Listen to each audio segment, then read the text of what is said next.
O começo depois do fim. Novel. Resumo dos capítulos 181 ao 185. Treinamento do Arthur. Capítulo 181. Gadgets e magia. Arthur aguardava seus novos parceiros de treino com expectativas moderadas. Por ter solicitado os parceiros em cima da hora, ele esperava conjuradores ou aumentadores comuns do castelo. Afinal, muitos soldados eram habilidosos, então seria razoável treinar com alguns deles.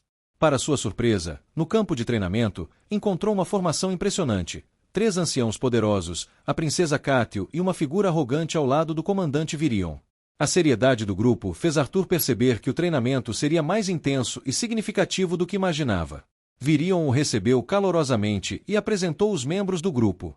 Arthur reconheceu Cátio, princesa da realeza Glider, e foi então apresentado à sua guardiã, Esther Flamesvort, uma poderosa maga de fogo, que confirmou estar ali para protegê-la e auxiliar no treinamento de Arthur. Cátio, em seu jeito reservado, explicou que estava livre e disposta a ajudar, já que seu treinamento com a mestre Varai era ocasional. Arthur então conheceu Bundemo Glonuid, um anão musculoso, rude e carismático, que se apresentava com força e bom humor. O aperto de mão dele era firme e agressivo, mas Arthur respondeu à altura, demonstrando sua força física aprimorada devido à assimilação com a vontade de Sylvia, a dragão. Virion explicou que Bund era um velho amigo e gênio da magia da terra, apesar da aparência bruta. Mesmo assim, Arthur se sentia desconfortável com a presença de um anão desconhecido, refletindo silenciosamente sobre sua desconfiança crescente da raça anã após ter sido traído por Radias. O último a ser apresentado foi Camus Selaridon, um elfo de aparência descuidada e comportamento indiferente. Camus, sem cerimônia, rejeitou qualquer apresentação formal e afirmou que sua única função ali era lutar. Sua falta de reverência chocou Arthur, ainda mais por ter repreendido o próprio Virion. Arthur, atento, se perguntou quem exatamente era aquele elfo misterioso. Após a saída de Virion, que os deixou com um suspiro cansado e pilhas de papelada, Arthur observou a sala de treino, um espaço simples, com um campo de terra reforçado com mana, paredes e teto metálicos, um lago em um canto e misteriosos discos presos às paredes. Emily, animada, anunciou que havia montado o equipamento de treino e mostrou um painel metálico cheio de botões, medidores de cristais. Era um aparelho complexo e lembrava tecnologias do mundo anterior de Arthur. Ela também trouxe uma armadura peculiar, cheia de fios e com cristal embutido, que Arthur deveria vestir para o treinamento. Alanis, sua atendente de treino, o ajudou a vestir o equipamento, que parecia mais um traje sensorial do que uma armadura. Os anciãos ficaram intrigados com o aparato e perguntaram seu propósito. Emily explicou que Arthur, como mago quadra-elementar, havia estagnado no uso variado dos elementos, focando principalmente em gelo e raio. O treinamento com os Azuras havia sido mais técnico e corporal, não elemental. A seguir, Emily pediu que todos contribuíssem com mana para ativar o painel. Camus foi o primeiro, despejando uma quantidade brutal de mana de vento que fez o painel vibrar e assustou todos. Esther foi a segunda, invocando um espetáculo de fogo que, embora imenso, não emitia calor, uma demonstração elegante de controle. Bund seguiu com uma poderosa aura de terra que fez o chão tremer e rachou o solo ao seu redor, rindo ao dizer que tudo é uma disputa para um homem de verdade. Por fim, Cátio canalizou sua mana de gelo, criando serpentes congeladas e baixando a temperatura da sala de forma notável. Com todos os elementos infundidos, o cristal do painel brilhou com várias cores, e Emily ativou a máquina. Os fios se conectaram nas hastes de metal nas paredes e criaram um padrão de mana multicolorido, como favos de mel mágicos. Bund e os outros observavam espantados, enquanto Emily explicava que sensores semelhantes estavam enterrados no chão.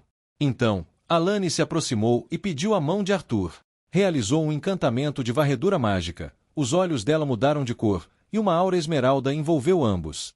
Ela escaneou o corpo de Arthur de cima a baixo, encerrando com uma notação técnica. Curioso, Arthur perguntou o que foi aquilo, mas Emily interrompeu antes de Alanis responder, sugerindo que seria melhor explicarem depois, e que era hora de começar o treinamento. Bund concordou animadamente, ansioso para começar após tanto tempo parado, e todos se prepararam para o que viria a seguir. Capítulo 182 – Avaliação dos Anciões.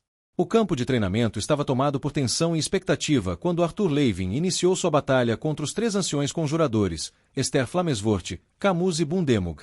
Assim que ele provocou os anciões com suas palavras, o combate começou sem hesitação. Esther foi a primeira a agir, conjurando uma bola de fogo que cresceu enquanto se aproximava de Arthur. Ao tentar contra-atacar, o chão sob seus pés se moveu abruptamente, desequilibrando-o. Com reflexos rápidos, ele retirou sua arma, Downsballad, e explodiu a bola de fogo antes de recuar. Apesar do ataque frustrado, Bundemog zombou de Arthur por ter caído, ao que Arthur respondeu com sarcasmo, mantendo-se atento. Logo, Camus lançou uma lâmina de vento, que Arthur bloqueou, mas que explodiu repentinamente ao contato. Camus o advertiu sobre a imprevisibilidade necessária aos conjuradores, demonstrando a natureza do combate à distância. Em seguida, Arthur enfrentou um ataque conjunto, uma tempestade de lanças de gelo, que ele evaporou com fogo, e uma armadilha terrestre que o aprisionou numa pirâmide de pedra. Preso e cercado, Arthur usou sua magia para identificar a localização de todos ao redor. Antecipando um ataque iminente, ele combinou fogo e gelo para criar uma explosão de vapor que encheu a pirâmide. O vapor escapou pelas frestas, e Esther alertou os outros sobre a possível manobra furtiva. Arthur, então, eletrificou seu corpo, criando uma poderosa explosão que destruiu a pirâmide. No entanto, assim que a fumaça assentou, Camus o atingiu com um vendaval, arremessando direto para Esther, que disparou uma poderosa chama azul. Incapaz de se esquivar no ar, Arthur foi atingido em cheio pelas chamas, mas sobreviveu, surpreendendo a todos, inclusive a princesa Cátil Glider, que observava atenta. Cátil, impressionada, refletiu sobre o orgulho de Esther e o impacto de Arthur em sua vida. Ela viu Arthur emergir das chamas com apenas os cabelos chamuscados, demonstrando resistência e controle surpreendentes. Mesmo diante das críticas dos anciões por estar se contendo, Arthur revelou sua verdadeira força, sua forma Azura. Com a liberação de seu poder, seus cabelos tornaram-se perolados e símbolos dourados surgiram em seus braços. Uma aura de mana opressora envolveu Arthur, fazendo até mesmo os anciões recuarem em preparação. Esther gritou por dispersão. A dinâmica da luta havia mudado completamente. Cátil lutava contra sua insegurança e lembranças de sua infância, lembrando-se do impacto que Arthur causará nela no passado. Inspirada, ela reuniu coragem e preparou-se para a próxima rodada. Arthur, agora em sua forma fortalecida, desapareceu em um piscar de olhos e atacou Camus com velocidade e força esmagadoras, lançando-o pelos ares. Em seguida, ele mirou nos outros anciões. Mesmo preso por um ataque de terra, ele permaneceu calmo. Cátil, aproveitando a distração, usou um feitiço ensinado por Varey, o Seraph of Snow, que a envolveu em uma armadura de gelo. Ela se lançou ao ataque, surpreendendo Arthur com uma lâmina que cortou suas costas. Apesar do ataque, Arthur manteve a compostura e contra-atacou com feitiços que ela conseguiu resistir graças à sua proteção gélida. Enquanto a batalha continuava, Arthur foi empurrado de volta com feitiços combinados até ser lançado diretamente contra o punho de pedra flamejante de Bundemog, que o atingiu com força brutal. A colisão criou uma cratera no chão, e Arthur, agora de volta à sua forma normal, emergiu rindo, reconhecendo a força dos anciões, e de Cátil. Com o fim da luta, os anciões se reuniram com Emily Watsken e Alanis Emeria para discutir o resultado do treinamento. Durante a conversa, surgiu a preocupação com a segurança de Arthur durante combates tão intensos.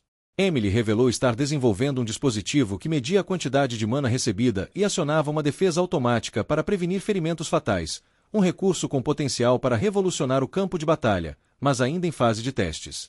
Assim terminou a sessão de treinamento. Capítulo 183 – Medindo magia.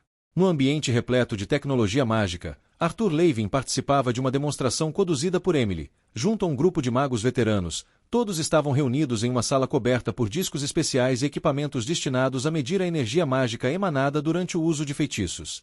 A explicação de Emily, embora entusiasmada e cheia de termos técnicos, causava certa confusão nos presentes, mas também despertava fascínio. Ela explicou que os discos na sala funcionavam como sensores capazes de registrar a força dos feitiços lançados, utilizando uma métrica que ela mesma havia criado, força por unidade.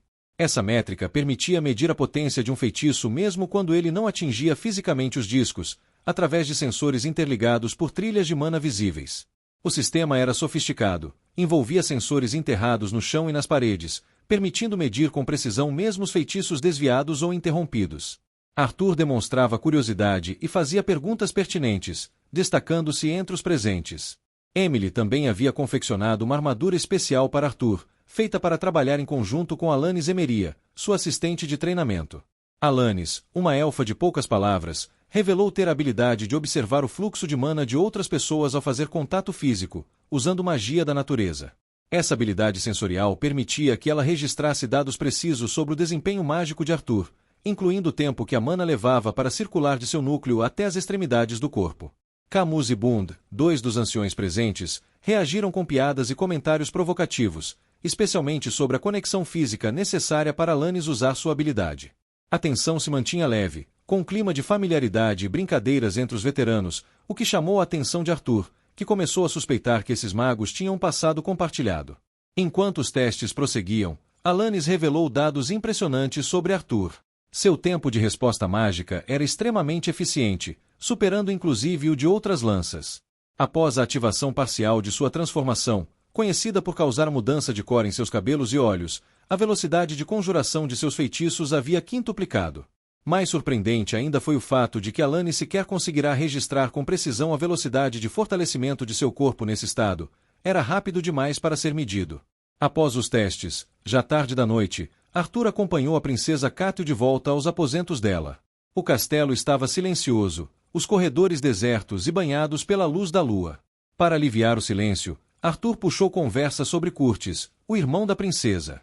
Cáthio revelou, com um toque de inveja, que ele finalmente havia ganhado um pouco de liberdade como instrutor assistente em uma academia, ao contrário dela, ainda rigidamente controlada pela imagem que o pai mantinha sobre sua postura tímida. Durante a caminhada, os dois compartilharam confidências e risadas. Arthur observou a elegância discreta nos passos da princesa e acabou sem querer a encarando por tempo demais, o que causou um momento constrangedor entre eles. No entanto, Cáthio reagiu com um leve sorriso, raro vindo dela, demonstrando que estava começando a se abrir mais emocionalmente. Eles falaram brevemente sobre Eleanor, irmã de Arthur, e Cáthio demonstrou interesse genuíno em conhecê-la. Ao chegarem em frente ao quarto da princesa, Arthur perguntou casualmente sobre o passado dos anciões, e Cáthio confirmou que os três, Esther, Bund e Camus, se conheciam desde a última guerra entre humanos e elfos. Suas colaborações na guerra e encontros políticos subsequentes explicavam a notável sincronia entre eles durante os treinamentos. Cáthio também revelou que seu quarto era altamente protegido, inclusive com um pingente especial de fênix, o que tranquilizou Arthur. Capítulo 184 – Aspectos imprevisíveis. Flashback da vida do Arthur. Na área de espera subterrânea da academia, o jovem cadete Gray se preparava para mais uma rodada dos duelos de avaliação. Em meio a um ambiente carregado de tensão e expectativa, estudantes aqueciam seus corpos e treinavam suas técnicas, enquanto oficiais chamavam seus nomes para as arenas. Gray, concentrado em seus alongamentos finais, foi abordado por Nico, um amigo que já pertencia à prestigiada Divisão 1. Nico tentou animá-lo, comentando sobre a dureza do caminho que Gray enfrentará, mas sua tentativa foi recebida com ressentimento. Gray lembrou-se amargamente de como fora maltratado ao tentar subir de divisão, inclusive pelo próprio Nico no passado. Houve um momento tenso entre os dois, mas, com alguma relutância, Gray aceitou o pedido de desculpas. Eles compartilharam sua frustração com o sistema da academia, onde o favoritismo por estudantes de famílias nobres era evidente, e aqueles sem conexões eram frequentemente deixados de lado, mesmo os mais habilidosos, como Gray. Apesar das adversidades, Nico mostrou apoio ao amigo, afirmando que, mesmo sem um nível de ki elevado, Gray era claramente um lutador mais do que qualificado. A conversa tomou um rumo mais leve quando Nico comentou sobre uma nova juíza da academia, descrita como fria e imparcial, e também extremamente bonita, segundo rumores entre os estudantes de engenharia. Gray não perdeu a chance de brincar com o amigo, ameaçando contar a Cecília de Nico sobre seus comentários. Logo depois, o nome de Gray ecoou pelos alto-falantes, convocando-o à Arena 6. Ele pegou sua espada emprestada e se despediu de Nico com um ar confiante. Subindo a rampa para a superfície, Gray foi recebido pelo brilho intenso do sol do meio-dia e pelo burburinho de um estádio lotado. A arena estava viva com os sons e movimentos de estudantes, professores e espectadores, a maioria, presumivelmente, parentes dos cadetes participantes. Gray caminhou até a arena designada, passando por olhares curiosos e avaliadores. Ao subir na plataforma circular da Arena 6, ele encontrou seu oponente, Simeon Cledome, um jovem de família nobre, cercado por familiares barulhentos e orgulhosos. Seu pai gritava palavras de encorajamento, e sua mãe o chamava com carinho, enquanto o árbitro impunha a ordem e iniciava o protocolo do duelo. A barreira mágica foi ativada, isolando os dois combatentes. O árbitro explicou as regras. A luta terminaria quando alguém se rendesse ou quando a proteção do colete de duelo fosse rompida. Gray assumiu uma postura relaxada com a espada em uma mão, enquanto Simeon optou por uma guarda tradicional com as duas mãos firmes na arma. Ao sinal do árbitro, Simeon partiu agressivamente para o ataque, demonstrando bom controle de ki ao usar uma técnica de propulsão com a perna. Apesar disso, Gray leu o movimento com clareza. Ele esquivou com facilidade e, usando uma técnica semelhante, contra-atacou com precisão, acertando o ombro de Simeon e fazendo largar a espada. Mesmo ferido, Simeon se recusou a ceder. Incitado pela pressão do pai, tentou mais um ataque desesperado, concentrando todo o que restante em seu braço dominante. Gray, com superioridade tática e técnica, desarmou com um golpe certeiro e finalizou com um chute na perna desprotegida. Apontando sua espada para o queixo de Simeon, ele forçou a rendição. Do lado de fora da barreira, o pai de Simeon reagiu com fúria, acusando Gray de trapaça, recusando-se a aceitar a derrota do filho. O árbitro, firme, descartou as reclamações e declarou Gray vencedor da rodada, garantindo sua progressão na avaliação. Enquanto Simeon saía humilhado e abatido, consolado pela mãe, Gray observou com certo pesar. Reconhecia que Simeon tinha talento, seu controle de ki estava acima da média para sua divisão, mas faltava-lhe a clareza de julgamento e experiência de combate que ele, Gray, havia desenvolvido através das dificuldades. Ao deixar a arena, Gray lançou um gesto respeitoso ao pai de Simeon, que o recebeu com raiva silenciosa. Ele então sorriu, um sorriso educado, embora carregado de uma satisfação silenciosa. Se isso seria visto como desrespeito ou arrogância, não era problema dele. De volta ao presente. Arthur Levin despertou de um sonho com um susto quando se deparou com o rosto de Virion a poucos centímetros do seu. O velho elfo, com seu típico bom humor e irreverência, provocou Arthur sobre o sorriso que ele exibia enquanto dormia, insinuando que talvez estivesse sonhando com algo inapropriado. Apesar da resposta indignada de Arthur, o ambiente era leve, com risadas de sua irmã Ellie, de Emily, e até mesmo dos vínculos Boo e Sylvie. O sonho em questão, embora tenha sido descrito como uma lembrança de tempos mais simples, era mais do que isso. Um fragmento de sua vida passada como Gray, uma memória que ainda lhe assombrava nos momentos de silêncio. Ao recobrar a compostura, Arthur notou Cátio e os três anciãos terminando seus exercícios de aquecimento. Embora apenas um dia tivesse se passado desde o início da nova rotina de treinamento, ele se sentia esgotado por causa dos seus esforços para extrair mana dos chifres de Uto sem que o aclorite em sua mão absorvesse tudo primeiro. Essa dificuldade física e mental intensificava sua percepção do tempo. Lembrando-se da conversa com Virion no dia anterior, Arthur refletiu sobre como o comandante havia recrutado Alanis, sua nova assistente de treinamento. Virion a descobrira em uma tenda médica próxima à fronteira sul de Elenoir, onde ela atuava como enfermeira ajudando soldados feridos por bestas corrompidas, criaturas afetadas pela influência dos Vritra. Ao perceber o talento de Alanis em magia desviante, Virion a trouxe ao castelo e, durante o tempo em que Arthur treinava em Efeutos, a fez avaliar todos os membros das lances para detectar e corrigir fraquezas no fluxo de mana. Despertando de suas lembranças, Arthur foi chamado à ação por Virion e Emily. A jovem artífice havia atualizado o equipamento de treinamento. Agora, ao invés de uma armadura completa, bastava que ele utilizasse faixas nos braços e pernas, além de um peitoral fino com uma gema de medição. Era um avanço que simplificava os testes de mana sem interferir nas medições de Alanis. Alanis, por sua vez, apresentou um plano de treinamento elaborado para as próximas 7 semanas. Seu foco era melhorar o controle de Arthur sobre o fluxo de mana, especialmente ao usar os elementos com os quais tinha menos afinidade. As primeiras 2 semanas seriam dedicadas ao treinamento individual, o que inicialmente pareceu um uso ineficiente do tempo Arthur, considerando seu prazo de apenas 2 meses. Contudo, Alanis argumentou de forma lógica e direta. O estilo de luta de Arthur já estava muito consolidado, fruto de anos de prática e experiência. Embora ele já tivesse tentado inibir seus elementos mais fortes para aprimorar os mais fracos, seu corpo e instintos sempre retornavam à forma tradicional de combate, luta corpo a corpo com integração mágica. Ela afirmou que, para haver real mudança, o processo precisava ser gradual e incorporar um componente essencial, a imprevisibilidade. Como solução, Alanis propôs um combate contínuo e rotativo com os 4 parceiros de treino, Cátio e os 3 anciãos. Eles trocariam entre si em tempos aleatórios, forçando Arthur a se adaptar constantemente. Além disso, a cada sessão ele seria impedido de usar um dos seus elementos, o qual seria escolhido e alternado de forma aleatória. Virion, satisfeito com a estrutura do plano, deixou a sala com um aviso bem-humorado para que Alanis não quebrasse Arthur, já que ele ainda precisava dele. A seriedade com que Alanis assentiu causou certo desconforto em Arthur, mas também revelou o comprometimento da treinadora com o processo. Com tudo pronto, Emily anunciou que os preparativos estavam finalizados.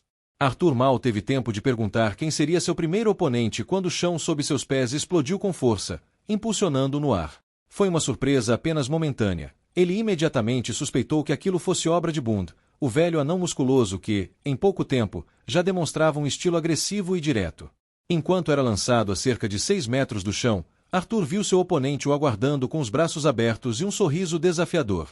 A visão despertou nele uma excitação natural pela luta. Um sorriso surgiu em seus lábios enquanto reunia a mana na mão, pronto para o embate. No meio de tanto planejamento e disciplina, ele se deu conta, ao menos, ele não ficaria entediado. Capítulo 185 – Professor convidado. Durante um intenso treinamento, Arthur Levin enfrentava mais um dos anciões, dessa vez Camus, quando Alanis, responsável pela supervisão do combate, interrompe abruptamente a luta, ordenando a troca de oponentes.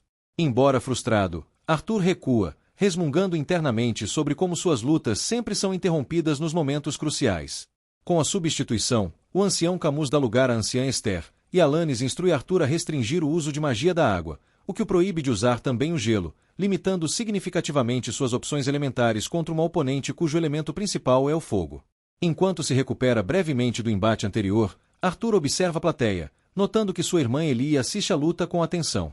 Ele então se prepara para o novo duelo contra Esther, que se mostra imediatamente pronta para o confronto, amarrando o cabelo e assumindo uma postura de combate agressiva.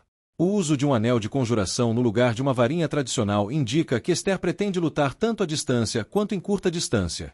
Ao sinal de início, Esther dá início ao ataque com uma pequena faísca, um truque para distrair.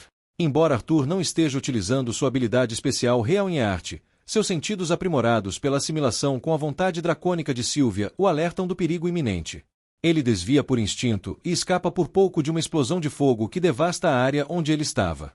O campo de batalha é encoberto por uma nuvem de poeira causada pela explosão. Arthur, experiente, percebe que Esther tenta se esconder nele e manipula a poeira usando o vento, forçando uma resposta. Ele detecta Esther atrás de um painel de fogo, que ele destrói com um soco flamejante, apenas para descobrir que ela não está lá. Mais uma vez, seus instintos o alertam, desta vez debaixo de seus pés. Uma coluna de chamas azuis explode sob ele. Arthur consegue erguer sua aura protetora e manipular as chamas o suficiente para evitar danos sérios, mas sabe que não pode resistir a muitos ataques assim antes que sua armadura defensiva seja ativada, o que resultaria em sua derrota automática. A luta toma um novo rumo quando Esther conjura uma dúzia de grandes esferas de fogo ao redor de Arthur. Sabendo que ela deve estar escondida dentro de uma delas, ele tenta destruí-las com espinhos de terra, mas apenas parcialmente tem sucesso. Logo, as esferas se multiplicam e iniciam uma ofensiva variada e constante. Algumas disparam balas de fogo, outras giram lançando chamas em todas as direções. Arthur entra em modo defensivo, levantando barreiras de pedra e usando lâminas de vento para se proteger. No entanto, a luta se prolonga e ele sabe que está em desvantagem se permanecer apenas reagindo. Ele considera usar o real em arte, mas decide não tomar atalhos. Em vez disso, reflete sobre a tática de Esther, provocar até que ele cometa um erro emocional. Decidido a virar o jogo, Arthur finge frustração e começa a destruir as esferas em um ataque aparentemente impulsivo, usando fogo, vento e até mesmo relâmpagos. As esferas continuam se multiplicando, mas sua raiva fingida é parte de um plano maior.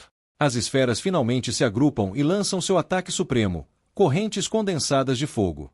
Arthur espera até o último segundo e então cobre seu corpo com uma armadura de fogo. É uma manobra arriscada. Ele precisa controlar o fogo perfeitamente para não se queimar, e ainda fingir que está sendo atingido pelos ataques de Esther. Mesmo protegido, o calor é extremo e chega a queimar levemente seus cabelos. Ele ouve a voz assustada de sua irmã ao longe, mas mantém o foco. Quando o ataque termina, Arthur prepara a etapa final de seu plano. Enquanto mantém a armadura de fogo ativa para esconder seus movimentos, ele usa a magia da terra para abrir um buraco e se enterrar discretamente. Sob o solo, ele utiliza um feitiço de percepção sísmica para localizar a presença de Esther, mesmo percebendo que ela também está usando uma versão mais forte do mesmo feitiço. Movendo-se lentamente por baixo da arena, Arthur se aproxima de sua oponente, que permanece concentrada na superfície. Em segundos, ele reúne mana no braço para um ataque decisivo. Usando o vento nos pés, ele salta do solo em direção a Esther, que agora está exposta e fora da proteção de suas esferas de fogo. Ela se vira apenas a tempo de ver Arthur descer sobre ela, seu braço envolto em relâmpagos negros. Esther, por sua vez, está com os braços envolvidos em lâminas de fogo e eletricidade, seu próprio feitiço final. Ambos lançam seus feitiços ao mesmo tempo, e o impacto cria uma imensa explosão de chamas e raios, com Arthur e Esther no centro da detonação. Ponto de vista de Cathal Glider. A explosão escondeu minha visão de Arthur e Esther. Instintivamente, olhei para a irmã mais nova de Arthur, pronta para erguer uma barreira mágica caso a onda de choque se aproximasse. Mas o vínculo dela agiu mais rápido, protegendo-a com o próprio corpo. Enquanto me preocupava com ela, esqueci de me proteger. Tentei conjurar uma parede de gelo, mas, para minha surpresa, o chão afundou sob mim. A onda passou por cima, sem me atingir. Quando a poeira baixou, fui erguida de volta e vi o ancião Bund sorrindo para mim antes de voltar sua atenção à batalha. Arthur ainda estava de pé, levemente bagunçado. Já Esther recuava, envolta por um brilho rosado do artefato protetor.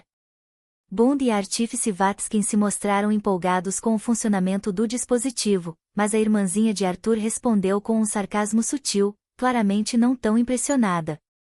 Quando perguntaram sobre as leituras de mana de Arthur, ouvi com atenção. Ele havia melhorado visivelmente em poucos dias, algo realmente impressionante.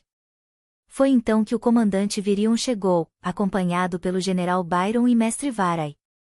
Fiquei nervosa e me curvei em respeito, mas ele me tranquilizou com um sorriso. Mestre Varai caminhou até mim e, com delicadeza, tirou um pedaço de entulho do meu cabelo. Elogiou minha força, e agradeci timidamente, envergonhada com minha aparência. Eu realmente havia me esforçado ao lado dos anciãos e de Arthur. Logo depois, Varai tirou sua capa e revelou sua armadura de batalha. Todos sabíamos o que isso significava, ela queria lutar. Dei espaço e a deixei passar, enquanto os outros se preparavam para assistir. A tensão aumentava. Emily, nervosa, avisou sobre o risco do artefato não aguentar. Mas Varai, confiante, não parou. Seus olhos encontraram os de Arthur, e ele sorriu em resposta. Essa luta prometia ser espetacular. Fim do resumo. Se inscreva no canal. Toda semana 2 novos resumos.